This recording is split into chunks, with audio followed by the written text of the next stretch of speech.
All right, we're back with another episode of Bosco Talks.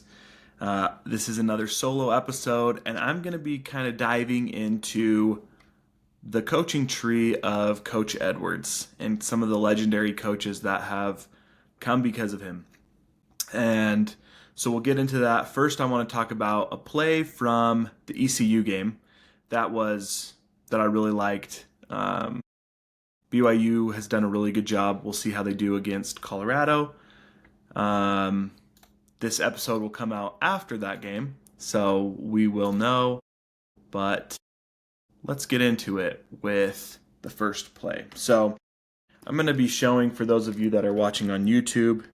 If not, we can put some of these on.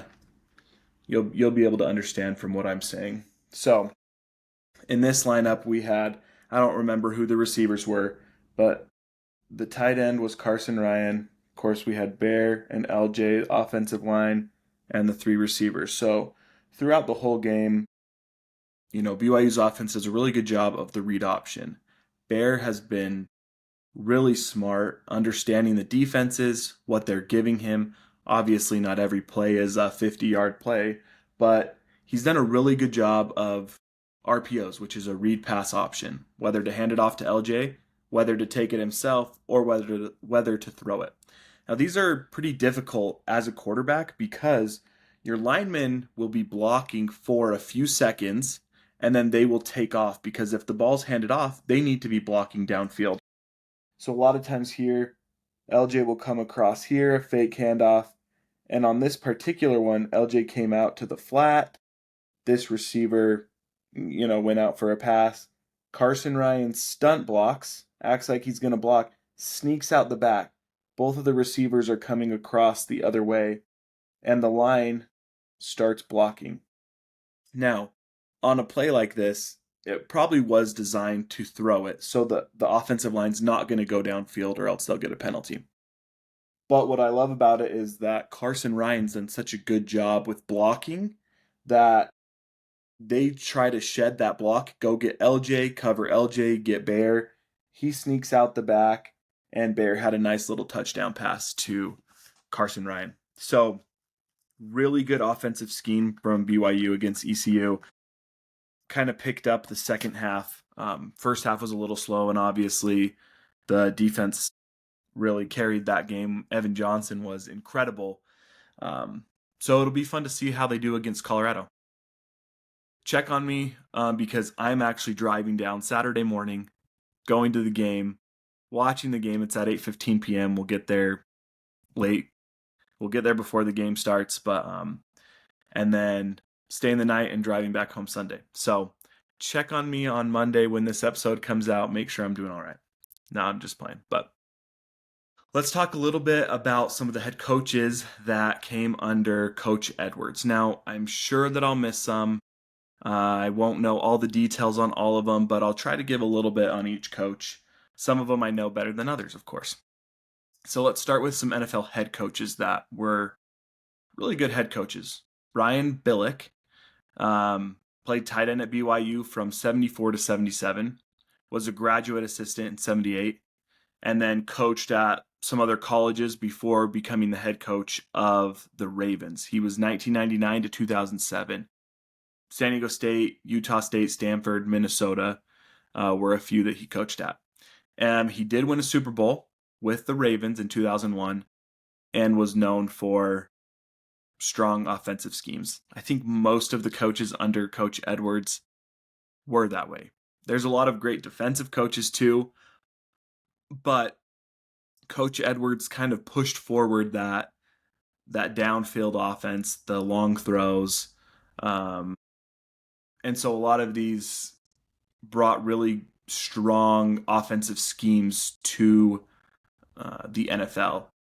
Another thing about Brian Billick is I think it was before he became a head coach of the Ravens in 1998 with the Minnesota Vikings. That year, they broke the offensive scoring record. Now, I'm sure that record's been broken multiple times now. I mean, people are putting up crazy numbers offensively in the game we play now, right? It's not a lot of handoffs. It's a lot of throwing, lot of high scoring games. So, but being able to do that in 1998 and do that, that's a pretty cool accomplishment. Another one who my dad's talked a lot about is Mike Holmgren. He was the BYU quarterbacks coach from 82 to 85. So that's when my dad was there. Learned a lot from Mike. This is kind of I feel like was a really good time of they were kind of perfecting that passing offense during those years. He was a successful head coach, Green Bay Packers, Seattle Seahawks, and it's kind of a big part of Coach Edwards' coaching tree. Now, this is just directly from Coach Edwards. This isn't anyone that's there. There might be a few that I'll mention that weren't directly under Coach Edwards or didn't coach with him, but a lot of the ones that I'm talking about today are specific people that coached, played, and worked under Lavelle. The next one, Andy Reid, played offensive line from 1978 to 1980 and was a graduate assistant in 82. It mentioned that we all know that Coach Reid is really smart. I'm sure during his playing days too, he was really, really good at helping the linemen understand their assignments, understanding what to do. We see it in his offense now with the Chiefs. Even his offense with the Eagles, when he was coaching the Eagles, I loved the Eagles when Coach Reid was there.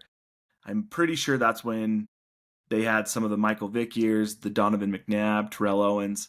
Donovan McNabb was one of my favorite players, and they threw the ball. They threw the ball downfield, and they were exciting to watch. Deshaun Jackson.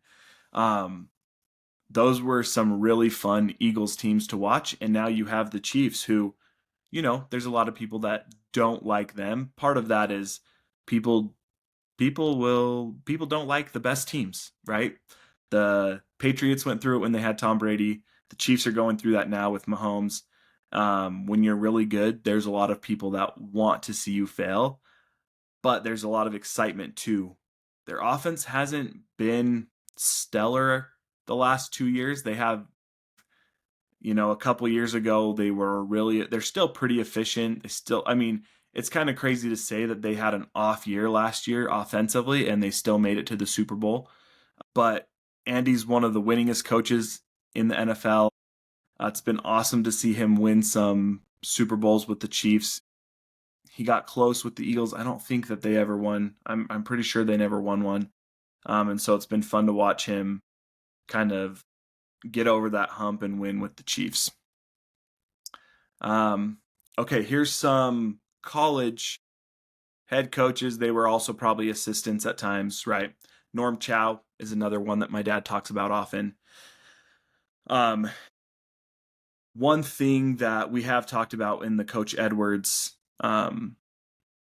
episode that we had is that he really allowed his offensive coordinators and his coaches to succeed and kind of run the show. Coach Edwards, not that he stood in the background, but he let them coach. And I think that's why there's so many successful coaches under him, is because he allowed them to learn, make mistakes, get better. The list is super long, and my guess is there's even more that I don't have on this list. Norm called offensive plays from about 82 to 90. He also coached at North Carolina State, USC, UCLA, Utah, and was the head coach of Hawaii from 2012 to 2015. He coached a lot of really good players. A lot of that has to do with the offense that he probably learned and ran under Coach Edwards. All right, moving on to a few other ones. Some of these names I don't recognize. Some of them are a little earlier or, coached a little bit with my dad. But Scott Brumfield played at BYU, offensive tackle lineman in the early 90s. Played in the NFL for the Bengals. He had a really serious spinal cord injury and actually recovered and ended up playing again. Coached high school and then coached at Dixie State. Of course, Kalani Sitake, who is the current coach at BYU, played fullback in the 90s, became the head coach which is crazy, 2015. It seems like just yesterday he was made head coach, but it's been 10 years. Before that was defensive coordinators and associate head coaches, Utah, and then was at Oregon State as well. I think one of the biggest things that we see from Kalani is that I really believe that he mimics a lot of Coach Edwards, that he's kind of that father figure for the players and truly loves and cares about each individual, not only on the football field but off. And he also lets his coaches go for it. He rarely takes over and tries to push things his way. If he has to, he will. And Coach Kalani is a really good coach, a really good defensive coach, and of course was on offense. So he understands both sides of the ball really well. And I love Kalani has told this story before, but when Tom Holmoe was interviewing him, he said that his wife, she's like, at the end of the interview, you ask him, when do I start? And I just love that story from Kalani, just the confidence that he has, but his wife and him. And we've talked about that as well. The coaches' wives play a big part of everything that they do. It is not an easy job. So kudos to them, and love having Kalani as the head coach. Of course, you got another one, Kyle Whittingham, who is the Utah head coach right now. Played linebacker from 78 to 81. And has had a really long, successful career in coaching and has done a lot of great things at the University of Utah, as much as it pains me to say that. He's done really good for that program, and they've won a lot of games under him. And again, he's kind of a defensive-minded coach more, but I think he's learned those same skills from Lavelle. He just hired the right people and put the right people in the right situations. And sometimes that's the best thing that you can do as a head coach. You might not be the best offensive coach or the best defensive coach. You have specific things that you might be best at, but hiring the right people is really what it takes to be a great coach. And we see some of that in some of the other greats. Nick Saban has a really crazy coaching tree, and a lot of that I think has to do with hiring the right people, putting them in a position to win, but also allowing them to create that success. Okay, let's see. There's some other ones. I don't really know. Dave Crankthorpe, BYU's OC, offensive line coach during some of the Edwards era. Sure, he was a great coach. Don't know much about him. All right, here's some more. Jim Kreiner, assistant at BYU in 1972, went on to be the head coach at Boise State and Iowa State, and coached in the CFL. It says in NFL Europe. I'm not 100% sure what that is. CFL, the Ottawa Rough Riders. So another successful coach. Mike Empey played O-line, BYU in the early 90s. Became an assistant O-line tight end coach from 2000 2004. 2016 and 17, has also coached at Utah and SUU. Wally English is another one, OC and QB coach at BYU, 1978. Had a long coaching career. Louisville was a head coach. Pittsburgh, Miami, Dolphins assistant. Scott Giles was another one. Tom Holmoe, of course, we know Tom just retired from his current position as athletic director. And coached for the 49ers and had a great career too. Ed Lamb, another one. Dwayne Painter, Jim Peranto, Steve Sarkisian's another one. Obviously, is the head coach of Texas right now. Was the QB in the 90s. Led the team to the Cotton Bowl. And head coach at Washington, USC, and now Texas. And Texas has been he had great stints at Washington, USC too, but Texas has been really great. Doug Scoville, my dad talks a lot about him. Coached in the NFL, offensive coordinator and QB coach for BYU. Mike Shepard, Charlie Stubbs, both GAs at BYU. Mike was later a coach at New Mexico, OC in the NFL with the Saints, Eagles, and Browns. Charlie was later a coach at Nicholls State, and kind of had that offensive mind. Ted Tollner, QB coach at BYU 1981. That's another one my dad talks about a lot, was coach at USC and San Diego State. I think he was at San Diego State when he was recruiting my dad. But also OC in the NFL with the Bills, 49ers. Dwayne Walker, cornerback coach at BYU in 94, was a defensive coordinator at UCLA, head coach at New Mexico State. Some other coordinators, a lot of these just at BYU, either played under Lavelle or coached with him, played for him. Robert and I, O-line in the 80s. BYU OC multiple times, is now at Kentucky. I think that's right. He's kind of jumped around a little bit with Bronco too at times. Ty Detmer, of course, won the Heisman at BYU. Was the offensive coordinator. Has coached a lot in high school.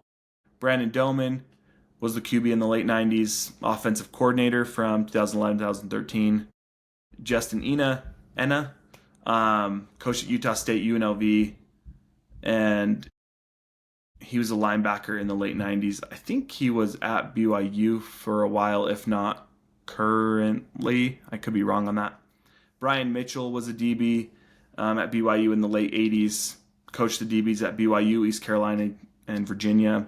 Lance Reynolds, good friends with the Reynolds family.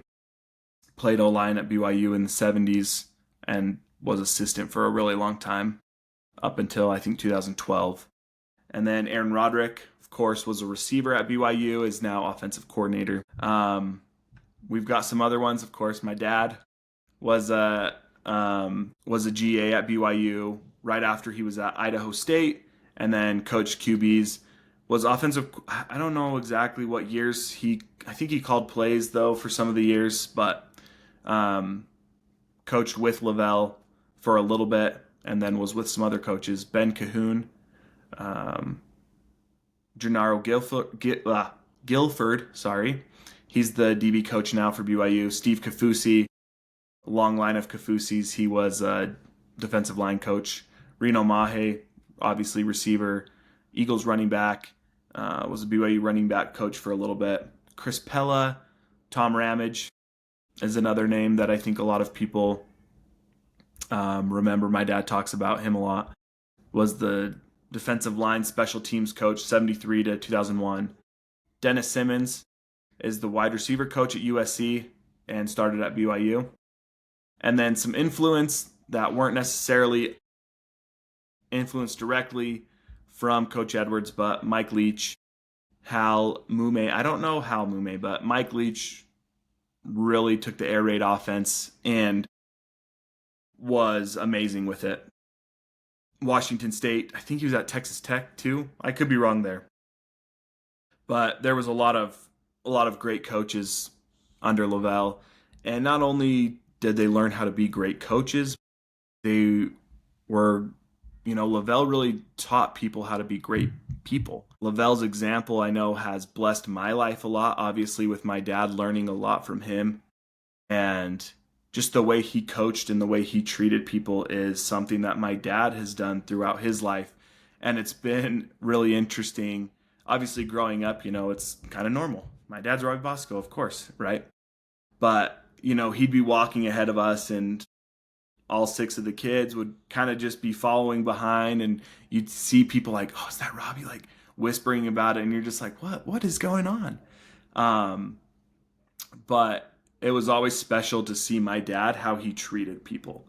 And I give a lot of credit to his parents, of course, but also to Lavelle, of just treating people the right way. And anyone that my dad talked to growing up, that I watched him interact with, it felt like he knew them. And more often than not, he never did.